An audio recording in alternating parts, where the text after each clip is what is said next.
महाराष्ट्रात दुपारी 5 वाजेपर्यंत 53.51% मतदान, देशात 64.23% मतदानाची नोंद। उत्तर प्रदेशात सर्वात कमी मतदान।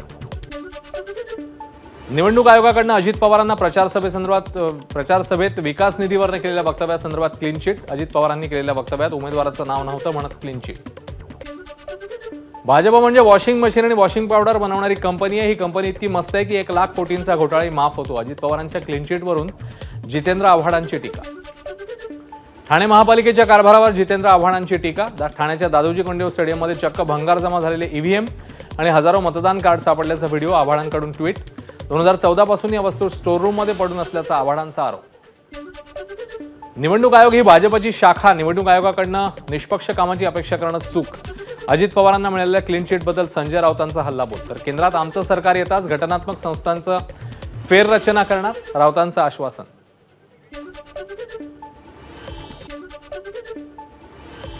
आणि आता विदर्भातल्या घडामोडींचा वेगवान आढावा घेऊया। वाशिममध्ये भावना गवळींनी बजावला मतदानाचा हक्क। भावना गवळी यवतमाळ वाशिम लोकसभा मतदारसंघातल्या सलग 5 वेळा खासदार। वाशिमच्या मंगरुळपीर पांगरी महादेव इथल्या ग्रामस्थांचा निवडणुकीवर बहिष्कार। गावाला मूलभूत सुविधा द्यावा आणि ग्रामपंचायतीचा दर्जा द्यावा, ग्रामस्थांची मागणी। मतदारांच्या बोटाला शाई लावून त्यांना पैशाचं वाटप करून मतदानापासून वंचित ठेवलं जात आहे। ठाकरे गटाचे संपर्क प्रमुख राजेंद्र गायकवाड यांचा आरोप। यवतमाळमधल्या छोटी गुजरी परिसरातला प्रकार। अकोल्यातल्या होमिओपॅथी तज्ज्ञ डॉक्टर संदीप चव्हाण यांचा अनोखा उपक्रम। मतदानाची शाई दाखवा आणि उष्माघात प्रतिबंधक औषध मोफत मिळवा, चव्हाणांचं आवाहन। कर्नाटकात ओबीसींचं आरक्षण सुरक्षित राहावं आणि ज्या लोकांना आरक्षणाची गरज आहे त्यांनाच ते आरक्षण मिळावं अशी आयोगाची भूमिका। पंतप्रधान मोदींच्या आरोपांनंतर राष्ट्रीय ओबीसी आयोगाचे अध्यक्ष हंसराज अहिर यांनी व्यक्त केलं मत। बुलढाण्यामध्ये वादळी वाऱ्यासह अवकाळी पावसाची हजेरी। खामगाव, मोताळा, नांदुरा, शेगाव या तालुक्यात रिमझिम पाऊस। महाराष्ट्रातील काही मतदारसंघांमध्ये मतदानावर अवकाळीचं सावट। बुलढाणा आणि अमरावती जिल्ह्यात अनेक ठिकाणी पाऊस। आणि आता मराठवाड्यातल्या घडामोडींचा धावता आढावा घेऊया। हिंगोलीतल्या मतदान केंद्रावर दिव्यांग कर्मचाऱ्यांकडून मतदान प्रक्रिया राबवली जात असल्याचं चित्र। लोकशाहीच्या मोठ्या उत्सवात दिव्यांग बांधवांना सहभागी होता यावं यासाठी उपक्रम। हिंगोलीच्या येलकीमध्ये मतदारांनी बजावला हक्क। तरुणांसह वयोवृद्धांचा चांगला प्रतिसाद। येलकी गावात पोलिसांचा बंदोबस्त। नांदेडच्या रामतीर्थ मतदान केंद्रावर एका व्यक्तीने व्हीव्हीपॅट आणि बॅलेट मशीन कुऱ्हाडीने फोडलं। फोडलेल्या मशीनमध्ये अंदाजे 500 जणांचं मतदान, पण कंट्रोल युनिट सुरक्षित असल्यानं झालेलं मतदान सुरक्षित असल्याचा प्रशासनाचा दावा। परभणीत आधार कार्डच्या झेरॉक्सवर बनावट मतदान। मतदार उपस्थित नसताना त्यांच्या नावाने दुसऱ्याकडनं मतदान। परभणी शहरातल्या महात्मा फुले विद्यालयाच्या मतदान केंद्रावरचा प्रकार। धुळे सोलापूर राष्ट्रीय महामार्गावर वाळूच्या हायवाची रिक्षाला धडक। अपघातात 13 जण गंभीर जखमी। जखमींमध्ये 8 वृद्धांचा समावेश। पैठणच्या मुरमा फाटा इथली घटना। अपघातानंतर वाळूचा हायवा घटनास्थळावरनं फरार। मूलबाळ होतच नसल्यानं महिलेचा अमानुष छळ। अंगात तृतीयपंथीयाचा आत्मा असल्यानं तो बाहेर काढण्याचा बहाणा करत एका विवाहितेला काठीने मारहाण। अंगात खिळेही ठोकले। छत्रपती संभाजीनगरच्या गंगापूर तालुक्यातल्या जामगाव इथला प्रकार। बीडच्या शिरूर तालुक्यातील श्रीपतवाडी इथे भगवान बाबा महाविद्यालयात बीएससीच्या परीक्षा सुरू। परीक्षेची प्रश्नपत्रिका का दिली नाही म्हणत 2 विद्यार्थ्यांकडून प्राध्यापकाला मारहाण। बीडच्या धारूर तालुक्यात अवकाळी पावसामुळे केळी आणि आंब्याच्या फळबागाचं प्रचंड नुकसान। अवकाळीमुळे झालेल्या नुकसानीचे पंचनामे त्वरित करून मदत जाहीर करावी, शेतकऱ्यांची मागणी। मराठवाड्यात देखील 29 एप्रिल नंतर कमाल तापमान वाढणार। काही भागात 43 अंश सेल्सिअस पर्यंत तापमान जाण्याची शक्यता।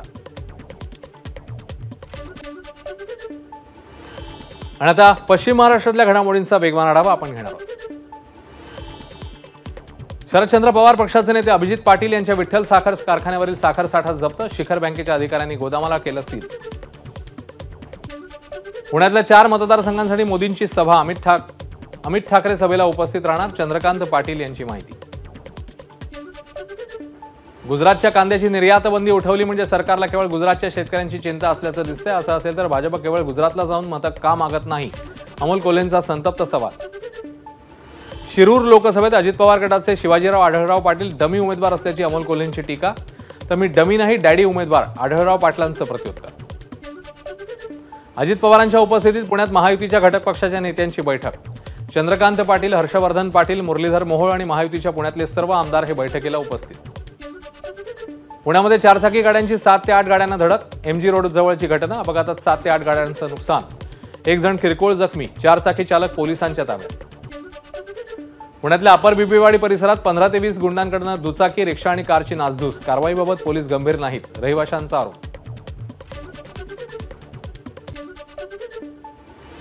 आणि आता उत्तर महाराष्ट्रातल्या घडामोडींचा वेगवान आढावा आपण घेणार आहोत. ठाकरे गटाचे नेते अनिल देसाई साई दरबारी. निवडणूक अर्ज भरण्यापूर्वी साईबाबांचे घेतले आशीर्वाद. संजय राऊतही उपस्थित. मुख्यमंत्र्यांना शिर्डीसाठी धावाधाव करावी लागते, मात्र त्यांचा उमेदवार 100% पडणार. भाऊसाहेब वागचौरे यांना साईबाबांचा आणि जनतेचाही आशीर्वाद. संजय राऊतांचा खोचक टोला. नाशिक लोकसभेसाठी शिवसेना खासदार हेमंत गोडसेंनी घेतला उमेदवारी अर्ज. महायुतीत नाशिकच्या जागेचा तिढा कायम असतानाच गोडसेंनी घेतला अर्ज. नाशिकच्या जागेबाबत महायुतीमध्ये तिढा कायम. गोडसेंनंतर आता माणिकराव कोकाटेंचे नाव चर्चेत. पक्षाने जबाबदारी दिली तर निवडणूक लढवणार आणि जिंकणार, कोकाटेंची भूमिका. दिंडोरी लोकसभेसाठी माकप उमेदवार JP गावित यांच्याकडून उमेदवारी अर्ज दाखल. राष्ट्रवादी काँग्रेसने आपला उमेदवार मागे घ्यावा, आम्ही माघार घेणार नाही, गावित यांची भूमिका. अहमदनगर लोकसभा निवडणुकीत 2 निलेश लंके रिंगणात. निलेश साहेबराव लंकेंनी अपक्ष म्हणून भरला उमेदवारी अर्ज. महायुतीचे उमेदवार सुजय विखेंनीच डमी उमेदवार दिल्याचा मवियाचा आरोप.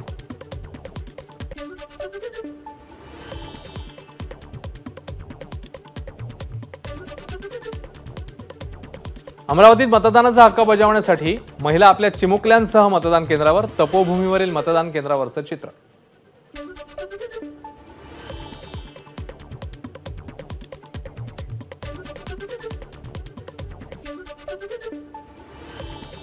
आणि आता कोकणातल्या घडामोडींचा धावता आढावा आपण घेऊया.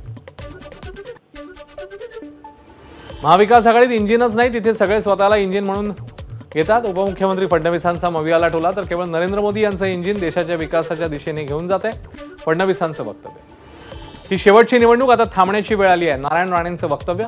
उद्धव ठाकरेंच्या पक्षात सहानुभूतीची लाट नसल्याचा नारायण राणेंचा दावा. भाजपने निवडणुकीला उभं राहण्यास भाग पाडलं, पण पक्षासाठी जबाबदारी संपूर्णपणे पार पाडतोय, नारायण राणेंचं वक्तव्य. कोकण एक्सप्रेस सुटली तर चाकरमान्यांना फायदा होईल, यावर मी काम करणार. ईशान्य मुंबई लोकसभा मतदारसंघातले महायुतीचे उमेदवार मिहिर कोटेचांचं वक्तव्य.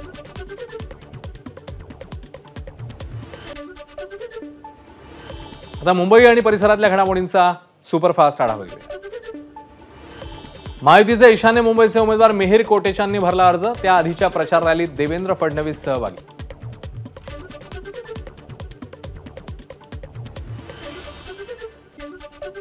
ईशान्य मुंबई लोकसभा मतदारसंघातले महायुतीचे उमेदवार मिहिर कोटेचा यांच्या रॅलीत विद्यमान खासदार मनोज कोटक सहभागी.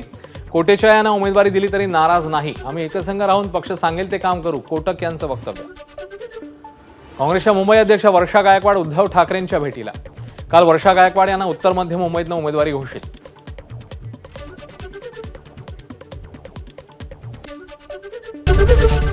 ABP माझा, उघडा डोळे बघा नीट.